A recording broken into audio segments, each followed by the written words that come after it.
stated that the nation would be in captivity was coming to a close. It had to be a very exciting time for him, a very exciting time for the people of God as they recognized that. And he responded in prayer to God, confessing sin, calling on God to honor his promise. And of course, Daniel's prayer was answered, and that occurred in the first year of Cyrus. Right? When we read Daniel chapter 9 last week, we saw that in verse 1, his studies coincided with that first year of Cyrus. And that was the very year that Cyrus allowed the people of God to return home to Israel. And we see that in Ezra chapter 3. We're not going to go over there and read it, but you can correspond that in with our study in Daniel and see how these different prophets and leaders overlap. Ezra returned with some of the people, and so Daniel's prayer was answered very directly. Very same year in which he prayed his prayer in Daniel chapter 9. I hope that you were as touched by reading through and studying his prayer to the Lord as I was. Just a very deep and heartfelt prayer that sets a tremendous example for the spirit of prayer that we ought to have as well. But you know what happened? The decree was made that very year that the people would return.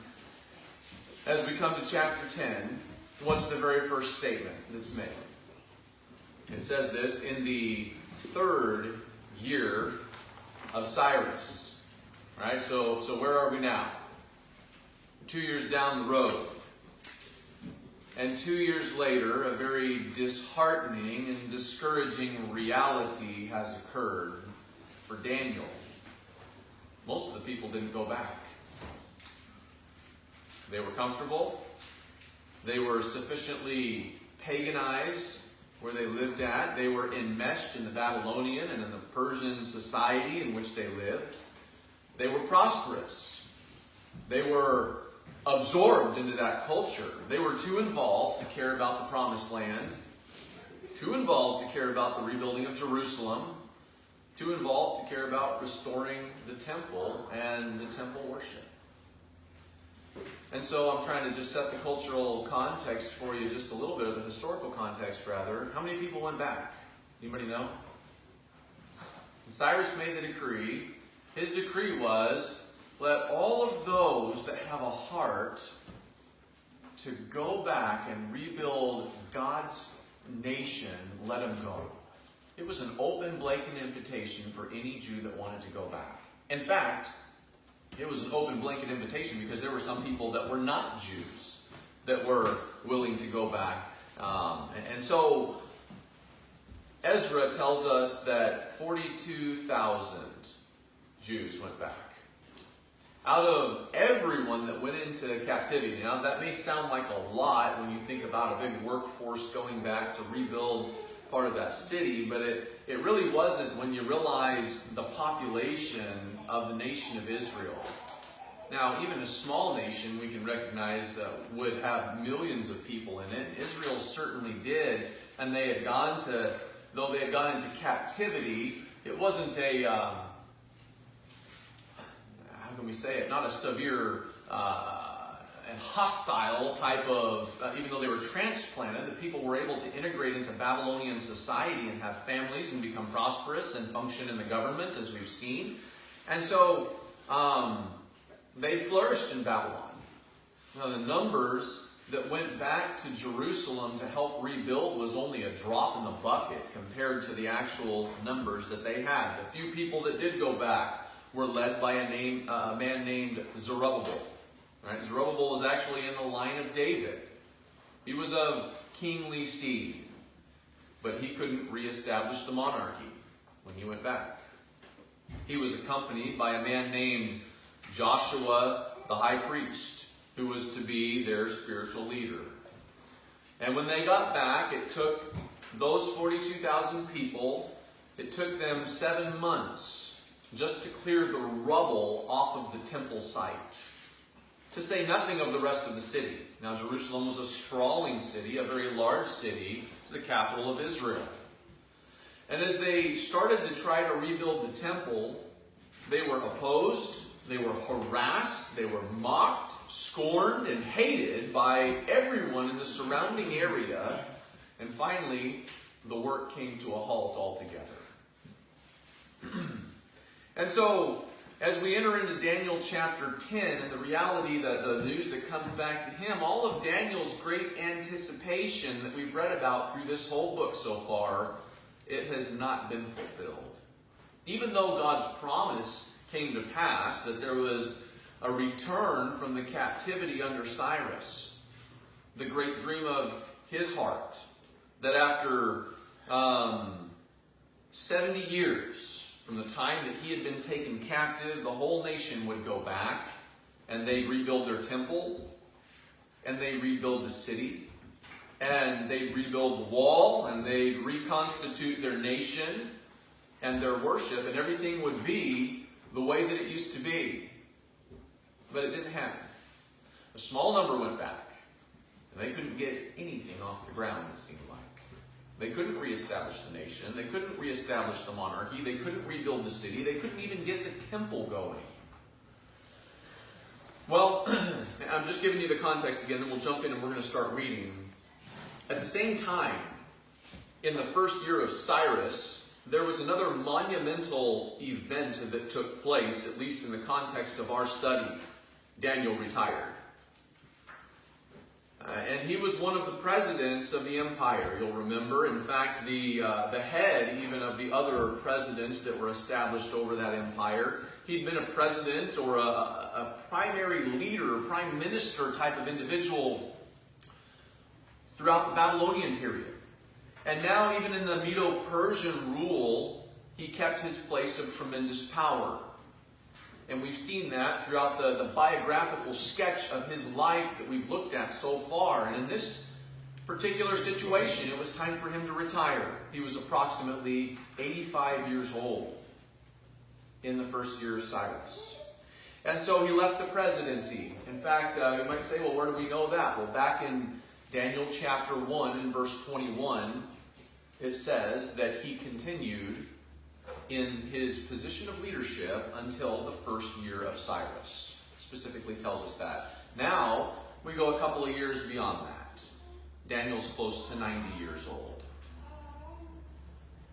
Well, chapter 10 introduces us to another amazing, and I can't emphasize that enough, another absolutely phenomenal heavenly vision that Daniel is given. In fact, it's a vision which it really introduces everything else that is yet to come in this book for us. Chapters 11 and 12 are a continuation of this vision that he has. This vision emphasizes to us vital truths, folks, about the spiritual reality around us. Now, don't miss this. I've tried to emphasize it to you as we've looked at the bigger picture that God's trying to show to Daniel throughout the entirety of this book. The other visions that God gave to him was for him to begin to understand more clearly the broader reality in which we live outside of just this physical world. The spiritual warfare taking place behind the scenes. The spiritual battle that was raging all around him, and that was raging even over the nation of Israel. And so, while Daniel's focus, and he thought it was somewhat broad, as we've said, in understanding the Scriptures, and that Israel's place in history was to go back after 70 years and reestablish their kingdom, or their nation, God has been trying to show him a much larger understanding of reality throughout this book. And I think maybe he really started to get it here in these chapters, and you're going to be able to see that for yourself.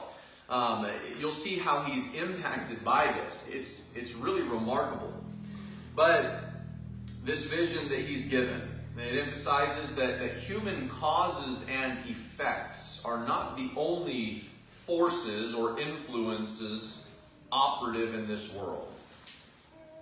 In fact, they're not even the most important influences in the world.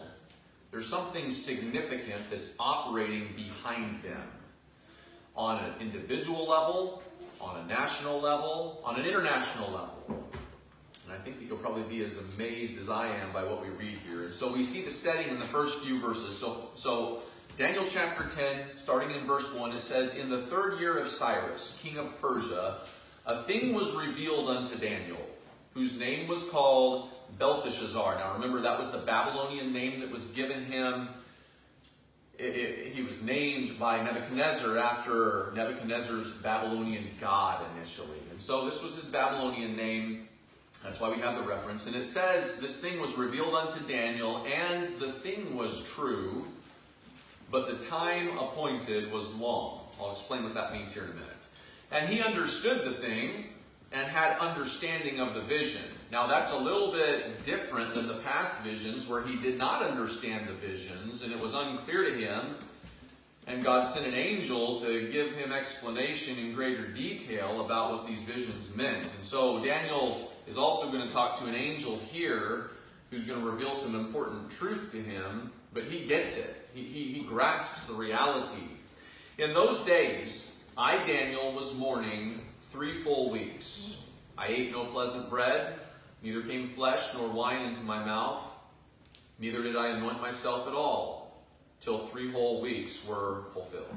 But we'll pause there for just a moment without reading on, because we're just trying to set the context for you here from Scripture. But we shouldn't be surprised at all, folks, that we see Daniel fasting and praying here. We can see the reasons for it, as already mentioned.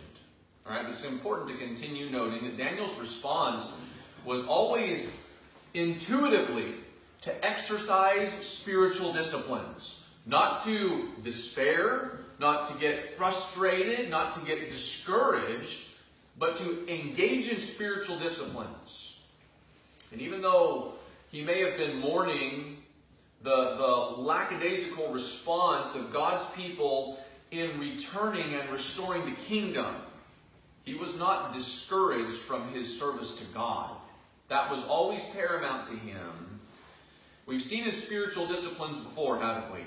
As we've looked through this book, it's been an inspiration to me. It's been a learning experience, and we continue to see the intensity of his devotion here. Now, by the way, Daniel's a man who has the ear of God. He gets a hold of the throne of God when he prays. God doesn't tend to have very much to say to us or to people who aren't serious spiritually. People who aren't really sincere and dedicated. But Daniel's a man of spiritual intensity. A man of sincerity. He's a model for us in that sense. When people approach God in their human weakness, and they depend on God's great might, he responds resoundingly. And the messenger of God here came to Daniel to tell him something that would give him strength and more confidence. This message is really designed to give us strength and confidence as well. That's, I think, one of the primary reasons that God recorded it for us in Scripture. And it'll do just that if we receive it. Now, unlike the other visions that Daniel had, as I mentioned, it's clearly stated here that Daniel understood all of the implications of this vision that he is given. There was no ambiguity to it for him at all. It was crystal clear. There's something that I want to point out here about verse 1. I don't know all of the reasons that one of the phrases in the Bible was translated the way that it was, but it's important to know what it says here. It says that the thing was true, this vision that he saw, but the time appointed was long. It's a really interesting phrase, and I just started to look into some of the background behind the verbiage here, the Hebrew wording. And the phrase, the time appointed, when it says it was long, it's actually from the Hebrew word tzava. It's translated everywhere else in the Bible to say say battle or army or a host. All right, this is the only place that it's translated this way. Again, I don't know why. I'm not trying to cast any doubt here on why the translators did this, but the biblical context here is talking about the time period of a battle or a war. It was long. All right. Don't get confused by that, because it's going to become very clear as we continue on through this chapter and we see what's revealed to us. So the thing was true. This battle, whatever is being referenced, it was long in duration. Now we also note that Daniel is fasting for 3 weeks here, and it's easy to pinpoint that this time period overlaps some important feast days. We're actually given a specific historical timeline or date here in this chapter, we're not only told the year, but we're told the month and the day of the vision that he has. In verse 4 it says, in the 24th day of the first month. All right, that was the Hebrew month Nisan. The Passover and the Feast of Unleavened Bread were in the first month every single year. Now, if you know anything about Old Testament history at all, you know that those were not days for fasting. They were days for celebration. They were a great celebration, one of the greatest celebrations for the Israelite people. And God intended for them to remember the great deliverance that he'd given them in the Exodus from Egypt, and the promises that he would pour out on them, that he would bless them with. But we see Daniel in sackcloth and ashes here, abstaining from food and in deep prayer and mourning. We can see some other things about his fast too, but I'm not going to go into all the details and the nuances of that. It's really not applicable to what we're trying to get across in our study. But the location is also given, which is interesting. He says, I was by the side of the great river, which is Hiddekol. I don't know exactly how to pronounce that. It's a Hebrew word. The Persian name was Tigra. The Greek name was Tigris. All right, you might recognize that because that's still the name of the river today. The Tigris River is one of the two major rivers in that part of the world, along with the Euphrates River. And in fact, you will recognize that all the way back into the book of Genesis when it talks about a couple of the major rivers that were around the Garden of Eden. 4 major rivers, in fact, and it talks about this as one of them. And so Daniel's there, right? And it indicates to us that Daniel was still in Persia. Now, the Israelite people have been given the opportunity to return to Jerusalem. Daniel's still in Persia, and he wasn't at the palace in Susa. He was at the Tigris River, which would put him at least 160 miles west of the capital city. Why was Daniel still here?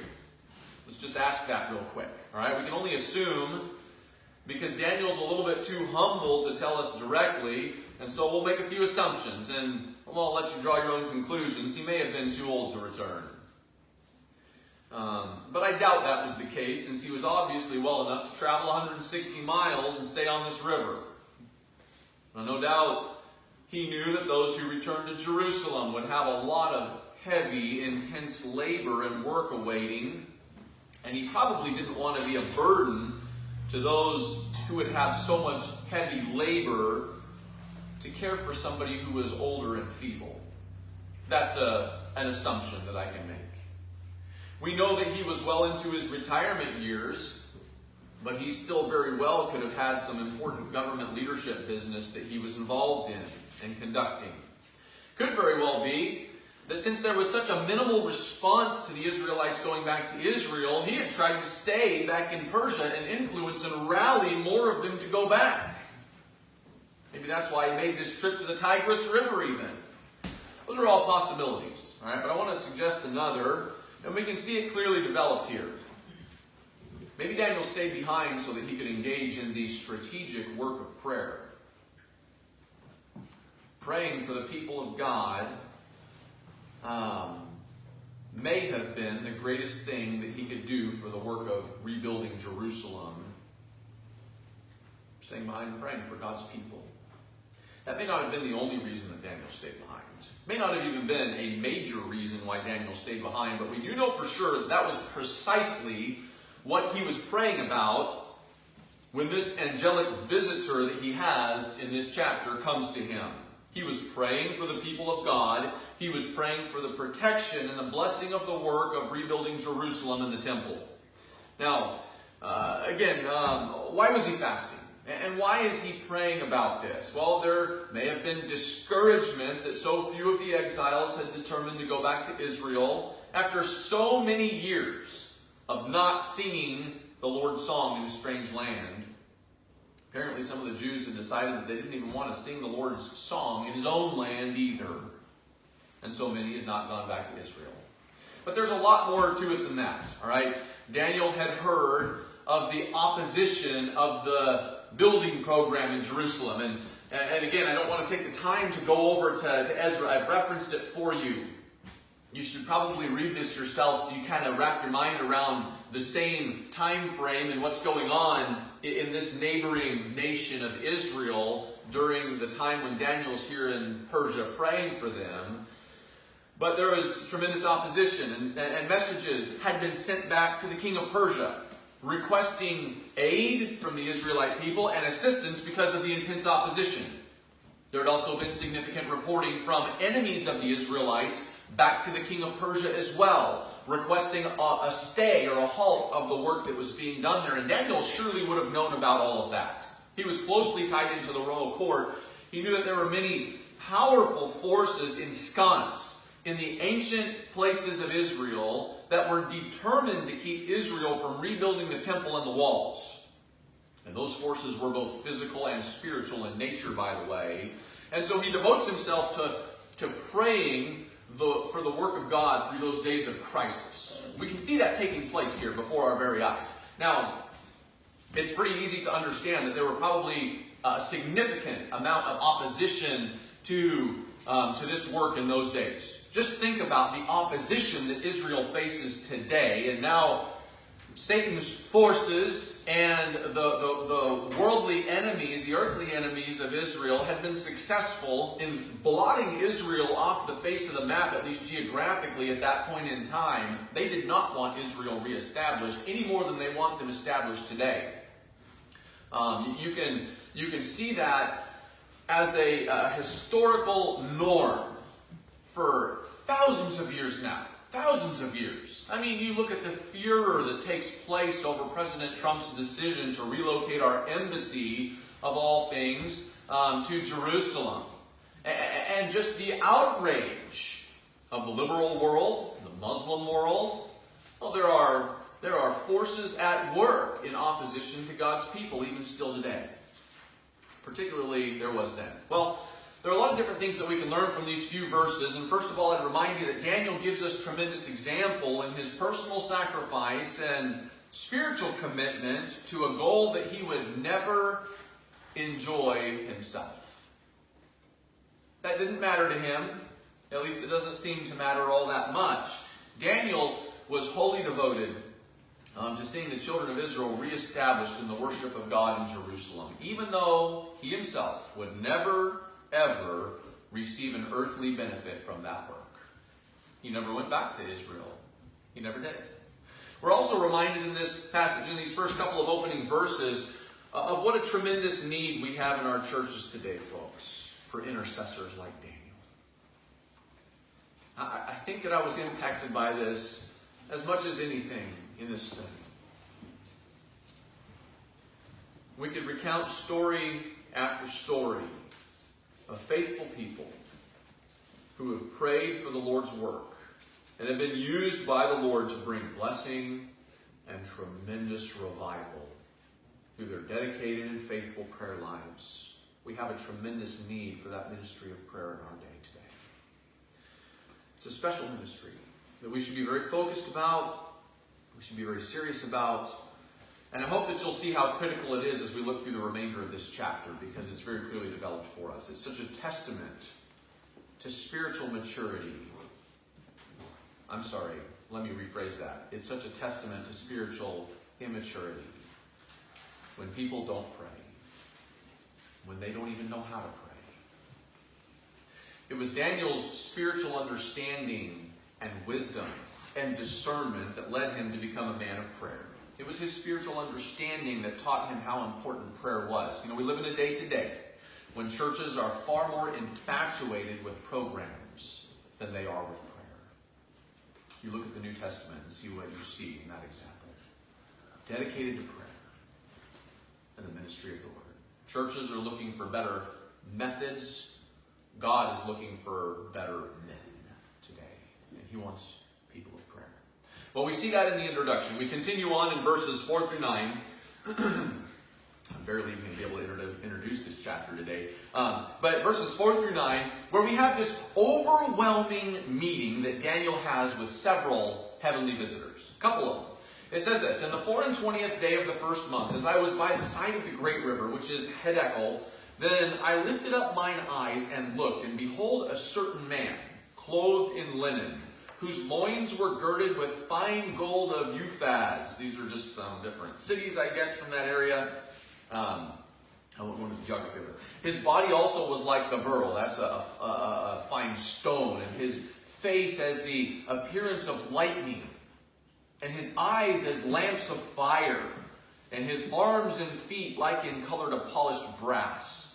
And the voice of his words like the voice of a multitude. And I, Daniel, alone saw the vision.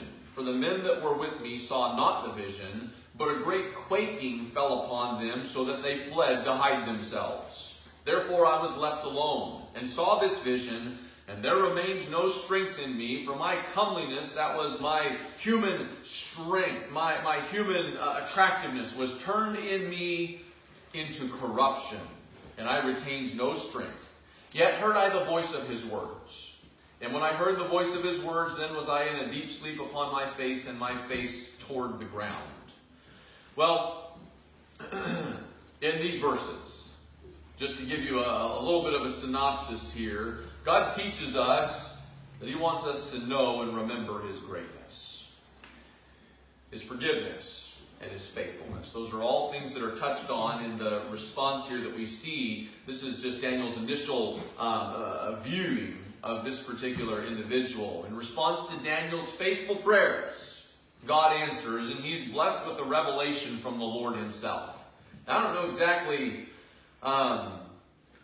who was with him, accompanying him at the outset. May have been Persians if he was there on official business. It could have been other Israelites that he was spending time with. But Daniel's left alone when this heavenly visitor appears to him by the Tigris River. Because just like in the days of Saul on the road to Damascus, when the Lord appeared to him, when Jesus appeared from heaven, everyone else was blinded, and they were stricken with terror, and they all fled. Right? So Daniel's left alone here to see the vision that will be shared. I think it's interesting to note that this one visibly appeared to him and was also seen initially by these others that fled in terror. They saw him too. Now there are some things that should immediately strike us as we read about this appearance that's recorded for us. Daniel describes who he saw. And he says, again, these words, I lifted up my eyes and I looked. Now he was in prayer, he was in a time of fasting, so he looks up, and behold, a certain man clothed in linen, whose loins were girded with fine gold, his body like the beryl, his face is the appearance of lightning, his eyes as lamps of fire, and his arms and feet like in color to polished brass, and his voice, the voice of his words, like the voice of a multitude. I hope you know your Bible well enough to realize that although this man is not identified by name for us here, the description sounds very much like the appearance of the Lord Jesus Christ in Revelation chapter 1. Daniel's response is the same in this that the Apostle John's was in Revelation. He fell on his face before this amazing person. He couldn't help but do that. I believe that Daniel encountered the Lord Jesus Christ here. I have no doubt in my mind at all. His glory is phenomenal. His majesty is apparent. The power of his voice when he spoke was indescribable by Daniel here. It doesn't tell us even the content of what he said. Just that when he spoke, it was like the voice of a multitude, the power and the energy of it. It was so powerful that it was too much for Daniel, and he was overwhelmed, and he passes out on the ground.